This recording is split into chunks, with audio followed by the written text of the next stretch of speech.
নমস্কার, আপনারা দেখছেন কলকাতা টিভি। আমি আশিস চট্টোপাধ্যায় আপনাদের কাছে নিয়ে এসেছি প্রত্যেক দিনের জন্য গুরুত্বপূর্ণ একটি খবর। সেই খবর হচ্ছে রেশন ব্যবস্থা সম্পর্কে। এতদিন পর্যন্ত যে রেশন ব্যবস্থা চালু ছিল, সেই রেশন ব্যবস্থায় প্রকৃতপক্ষে রাজ্যের ৮০-৮৫% মানুষই বিনামূল্যে অথবা খুব কম দামে চাল, গম ইত্যাদি পেতেন।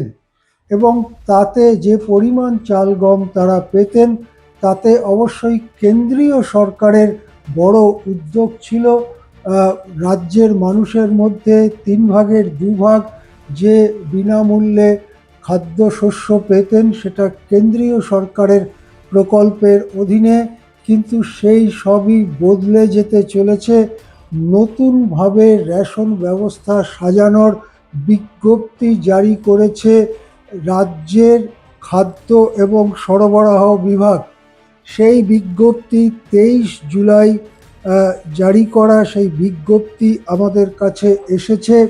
আমি আপনাদের জানিয়ে দেব যে কি কি থাকলে আপনার নাম রেশন ব্যবস্থা থেকে বাদ যাবে। এই নির্দেশিকাটিকে দুভাগে ভাগ করা হয়েছে। একটি হচ্ছে শহরাঞ্চলের জন্য, একটি হচ্ছে গ্রামীণ এলাকার জন্য। শহরাঞ্চলের ক্ষেত্রে বলা হয়েছে যে যদি 3টে কামরার বেশি, যেখানে পাকা দেওয়ালওয়ালা বাড়ি, এই রকম যদি থাকে আপনার বাড়ি, যে 3 কামরা পাকা দেওয়ালওয়ালা, তাহলে আপনি রেশন ব্যবস্থা থেকে বাদ যাবেন। এই 4টি জিনিস বলা হয়েছে, তার মধ্যে অন্তত 2টি থাকলে আপনি বাদ যাবেন।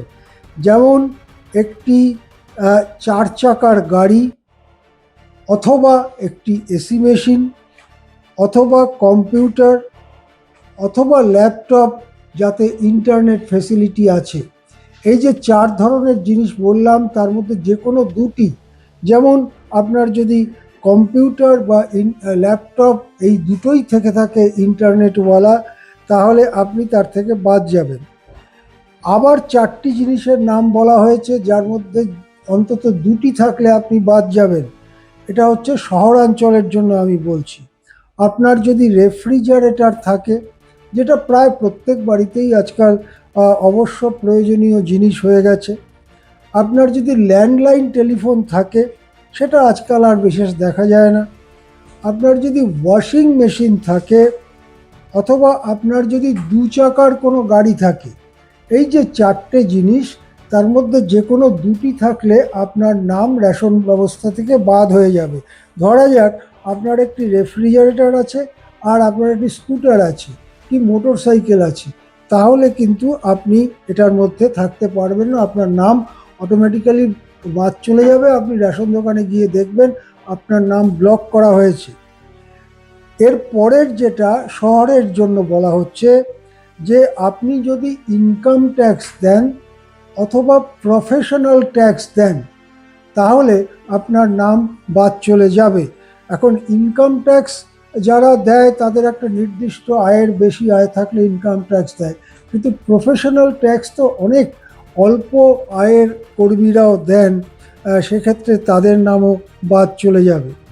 পঞ্চম যে বিষয়টি বলা হয়েছে শহুরে গ্রাহকদের জন্য, সেটা হচ্ছে যে আপনার পরিবারে যদি কোনো এমন ব্যক্তি থাকেন যিনি গেজেটেড বা নন গেজেটেড এমপ্লয়ি, গেজেটেড বা নন গেজেটেড এমপ্লয়ি তার মানে যে কোনো এমপ্লয়ি হলেই হবে, ইন কিসে কিসে, রাজ্য সরকারে, কেন্দ্রীয় সরকারে, কেন্দ্রীয় সরকারের আন্ডারটেকিংয়ে, এবং সরকার সরকারি সাহায্যপ্রাপ্ত বা সরকারের নিবন্ধীকৃত কোনো সংস্থায়, যেমন সরকার সাহায্যপ্রাপ্ত স্কুল একটা, বেশিরভাগ স্কুল যেখানে সরকার মাইনের দায়িত্ব নেয়, অথবা অটোনমাস বডিজ, অটোনমাস বডিজ মানে কর্পোরেশন ইত্যাদি, এই সমস্ত জায়গায়।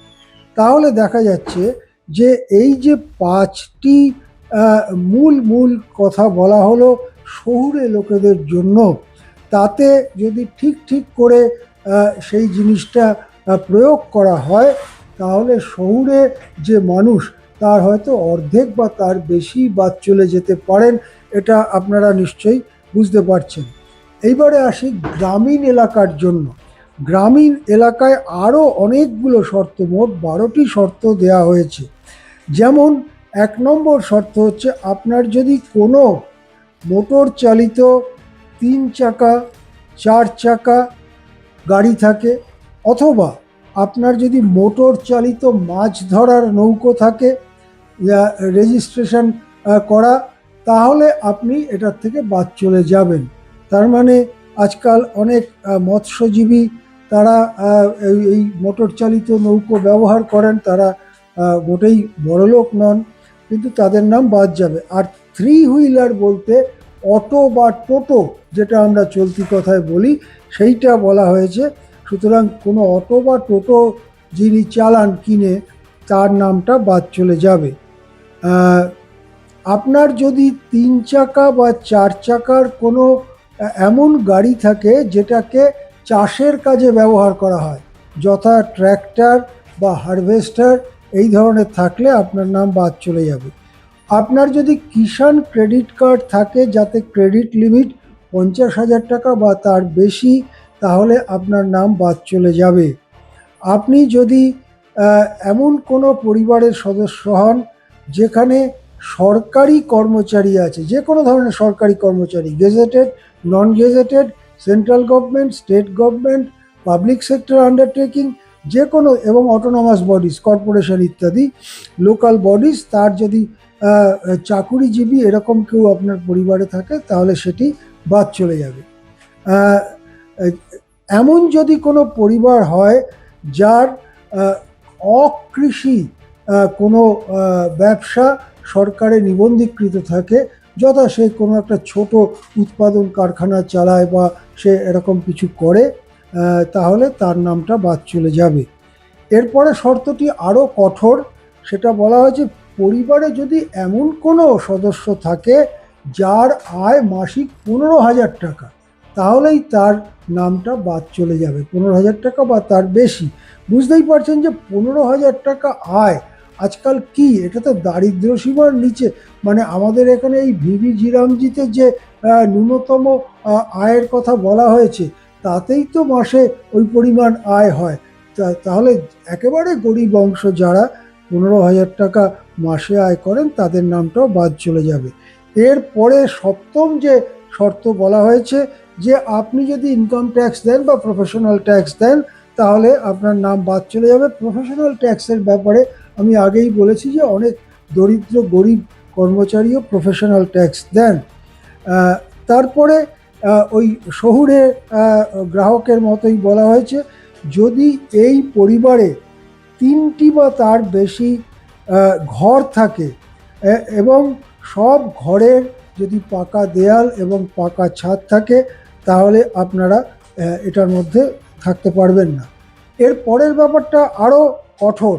বলা হয়েছে, এই পরিবার যদি একটা রেফ্রিজারেটর থাকে পরিবারে, আজকাল ফ্রিজ বা রেফ্রিজারেটর প্রায় নিত্য প্রয়োজনীয় জিনিস হয়ে দাঁড়িয়েছে, সেই রেফ্রিজারেটর যদি থাকে, ফ্রিজ যদি থাকে, তাহলে আপনি এই রেশন ব্যবস্থায় থাকতে পারবেন না। একইভাবে আপনার যদি একটা ল্যান্ডলাইন টেলিফোন থাকে, তাহলেও আপনি থাকতে পারবেন না। আপনার যদি 2.5 একর বা তার বেশি মানে সেচযুক্ত জমি থাকে, তাহলে আপনি এর থেকে বাদ চলে যাবেন। আর যদি আপনার 5 একরের বেশি থাকে, যেটা মাত্র 2টো ফসল হয়, অর্থাৎ অসেচ এলাকায়, তাহলেও আপনি বাদ চলে যাবেন। এই 12টি শর্ত গ্রামীণ এলাকার জন্য। আর আগেই যেটা বললাম, 5টি শর্ত, এক একটা শর্তের মধ্যে আবার অনেকগুলো সাবসেকশন রয়েছে।